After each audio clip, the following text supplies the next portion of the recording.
ആ ഇപ്പൊ ഒരു ചക്ക സീസണൊക്കെ ആണല്ലോ, അപ്പൊ നമുക്ക് ചക്ക കൊണ്ട് നല്ല അടിപൊളി ഒരു ചക്ക ബിരിയാണി ഉണ്ടാക്കാം. ചക്ക കട്ട് ചെയ്യുന്നതിന് മുമ്പ് നമ്മൾ ചക്ക കട്ട് ചെയ്യാൻ ഉപയോഗിക്കുന്ന നൈഫിൽ കുറച്ച് ഓയിലൊക്കെ ഒന്ന് സ്പ്രെഡ് ചെയ്ത് കൊടുക്കണം കേട്ടോ. അല്ലെങ്കിൽ അവസാനം ഇതിന്റെ കറ കളയാൻ നമ്മൾ കുറച്ച് പാടുപെടേണ്ടി വരുവേ. അപ്പൊ നമ്മുടെ ചക്കത നന്നായിട്ട് കട്ട് ചെയ്ത് ക്ലീൻ ചെയ്ത് അതിന്റെ ചുളയൊക്കെ ഒന്ന് മാറ്റി വെക്കുക. എന്നിട്ട് ഒരു ബൗൾ എടുത്താലേ കുറച്ച് മഞ്ഞപ്പൊടിയും കുറച്ച് മുളക് പൊടി കുറച്ച് അരിപ്പൊടി പിന്നെ ഉപ്പ് കുറച്ച് കോൺഫ്ലോർ ഇവയൊക്കെ ഇട്ടിട്ട് നല്ല അടിപൊളി ഒരു ബാറ്റർ ഉണ്ടാക്കിയെടുക്കുക. ഈ ബാറ്റർ ഇതിലേക്ക് മുക്കിയതിന് ശേഷം നമ്മൾ ഓയിൽ ഇട്ടൊന്ന് ഫ്രൈ ചെയ്തെടുക്കണേ. എന്നിട്ട് ഒരു പാത്രം എടുത്തിട്ട് അതിലേക്ക് കുറച്ച് വെളിച്ചെണ്ണ ഒഴിച്ചു കൊടുക്കുക. വെളിച്ചെണ്ണ അത്യാവശ്യം ചൂടായി കഴിഞ്ഞാൽ കുറച്ച് അരിഞ്ഞു വെച്ച സവാള ഇട്ട് കൊടുക്കുക. അതിനുശേഷം കുറച്ച് തക്കാളി ഇട്ട് കൊടുക്കുക. തക്കാളി കൂടെ അത്യാവശ്യം ഒന്ന് വഴണ്ട് വരുമ്പോഴത്തേക്ക് അതിലേക്ക് കുറച്ച് നമ്മൾ ചതച്ച് വെച്ച വെളുത്തുള്ളിയും പച്ചമുളകും അതുപോലെ ഇഞ്ചിയും ഒന്ന് ഇട്ട് കൊടുത്ത് മൂപ്പിച്ചെടുക്കുക. അതിനെ മല്ലിയില കൊണ്ട് ഇട്ട് കൊടുക്കുക കേട്ടോ. എന്നിട്ട് കുറച്ച് മഞ്ഞപ്പൊടി ഇട്ട് കൊടുക്കുക, കുറച്ച് തൈര് ഒഴിക്കുക. നിങ്ങൾക്ക് വേണമെങ്കിൽ കുറച്ച് അണ്ടിപ്പരിപ്പിന്റെ പേസ്റ്റ് ഒക്കെ ഇടാം കേട്ടോ, നല്ല ടേസ്റ്റ് ആയിരിക്കും.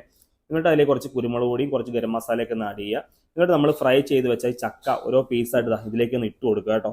അപ്പം ഒരുപാട് ഇളക്കാൻ പാടില്ല, ഇളക്കിയാൽ ഈ ചക്ക കുഴഞ്ഞു പോകാൻ സാധ്യതയുണ്ട്. എന്നിട്ട് കുറച്ച് റൈസും കൂടി ഇട്ട് ദം ചെയ്യുക. റൈസ് നിങ്ങൾക്ക് വേണമെങ്കിൽ ജീരകശാല റൈസ് ഉപയോഗിക്കാം, അല്ലെങ്കിൽ ബസ്മതി റൈസ് ഒക്കെ ഉപയോഗിക്കാം കേട്ടോ. അതിനുശേഷം അതിന് മേളിൽ കുറച്ച് ഗീ ഒക്കെ അപ്ലൈ ചെയ്ത് കുറച്ച് ഫ്രൈഡ് ഓനിയൻ ഒക്കെ ഇട്ടൊന്ന് കഴിച്ചു നോക്കി.